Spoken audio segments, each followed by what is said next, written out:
El siglo XIX va a ser un siglo que va a estar marcado por grandes cambios económicos, sociales, pero fundamentalmente políticos, que van a marcar una gran diferencia no solo en la historia de Alemania, sino también en la historia de Europa.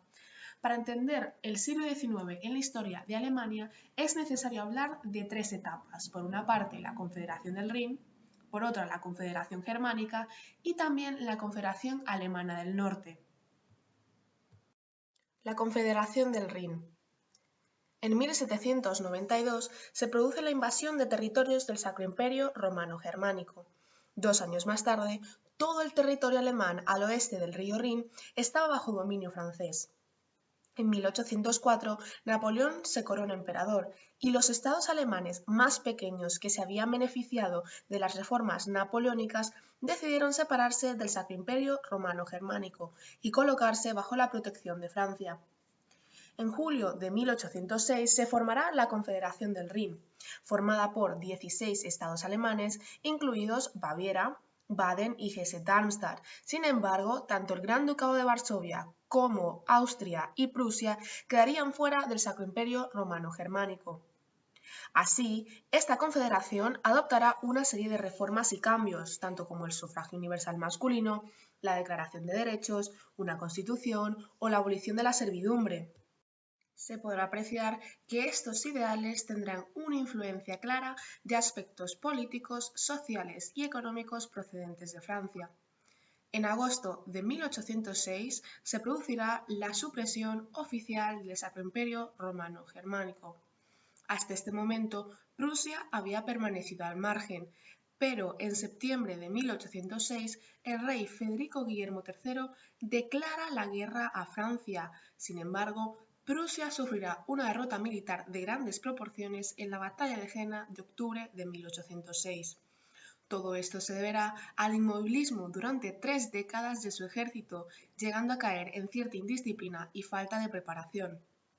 Con esta derrota, Prusia cedió a Francia todos sus territorios situados al oeste del Elba, además de pago de indemnizaciones y contribuir económicamente y con hombres a las campañas posteriores de Napoleón. Todo esto llevará a Prusia a impulsar una serie de reformas, entre las que destacan el servicio militar obligatorio, la creación de una milicia o, a nivel político, hubo una cierta modernización del gobierno prusiano, creando un sistema formado por ministros y un gabinete, pero sin contar todavía ni con una constitución ni con un parlamento. En este contexto, las guerras napoleónicas continuaban. En 1809 hubo un intento de Austria de enfrentarse a Francia, la cual acaba en fracaso. En 1812, Francia es derrotada por Rusia, por un ejército mal equipado y demasiado extendido. A partir de este momento, las cosas empezarán a cambiar para el Imperio Napoleónico. En 1813 se formará una coalición formada por Rusia, Prusia y Austria, que vencerán a Napoleón en la batalla de Leipzig, lo que provocará la disolución de la Confederación del Rin. Estos estados formarán una alianza con esta coalición. Así, los ejércitos coaligados entrarían en el territorio francés y Napoleón, refugiado en Fontainebleau, ante esta situación abdicaría y las potencias europeas le concederían un territorio en la isla de Elba. Bajo la protección de los aliados, Luis XVIII recibe el trono de Francia.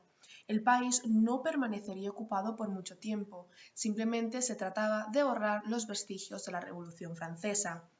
En este momento se celebraría el Congreso de Viena, el cual se vería brevemente interrumpido por el regreso de Napoleón y su imperio de los 100 días. Finalmente será derrotado en la batalla de Waterloo de 1815, el cual pondrá fin al imperio napoleónico. Después de la derrota definitiva de Napoleón, los monarcas europeos buscaron regresar a la etapa anterior a la Revolución Francesa y desmantelar todos los ideales liberales de soberanía popular, sufragio universal, separación de poderes y todo lo que había conllevado. Esto significaba volver a la época del absolutismo, de restaurar los principios monárquicos del antiguo régimen y devolver a la nobleza y al clero sus antiguos privilegios. Esta etapa es conocida como la Restauración. Sin embargo, aunque se intentó implantar por la fuerza estos ideales, fue muy difícil erradicar los valores que la revolución había extendido, ya que había impregnado la mente y la forma de vida de gran parte de la población europea.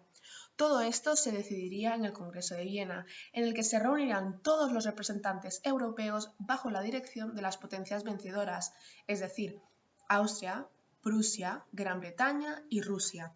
El papel más importante será el de Metternich, canciller austriaco, el zar Alejandro I de Rusia y el ministro de Asuntos Exteriores francés Talleyrand. Su principal objetivo era reorganizar el mapa de Europa y restaurar los principios teóricos del absolutismo. Estos principios se basaban en la legitimidad, el absolutismo, el equilibrio, el intervencionismo y los congresos. El más importante de ellos era el equilibrio. Este principio impedía la expansión de una potencia a costa de otras con el fin de evitar conflictos en Europa. El intervencionismo comprometía a las potencias a intervenir en aquellos territorios en los que surgieran movimientos populares, y las potencias europeas también acordaron convocar congresos para resolver conflictos internacionales y evitar que se empleara el recurso de la guerra. En cuanto a la reorganización del mapa europeo, Suecia perdería Finlandia, pero se vería recompensada con Noruega. Rusia, por su parte, obtendría Finlandia, Besarabia y gran parte de Polonia. Francia, por el contrario, vería reducidas sus territorios y se establecerían una serie de estados tapón para evitar su extensión. Prusia recuperaría la orilla izquierda del Rin, la zona de Westfalia, Brandenburgo, Poznania y Sueca. Austria, por su parte, recibiría una serie de territorios italianos, como lo que sería Parma, Módena, Toscana o el reino del Lombardo-Véneto. Esta división política de los territorios de muchos pueblos, entre los que destaca la unión de Bélgica y Holanda como un solo reino, o del pueblo italiano, el cual vería reducidos sus territorios, y sobre todo la gran variedad de pueblos de diversa índole dentro del Imperio Austrohúngaro, los cuales serían el origen de los futuros movimientos nacionalistas con carácter de unificación.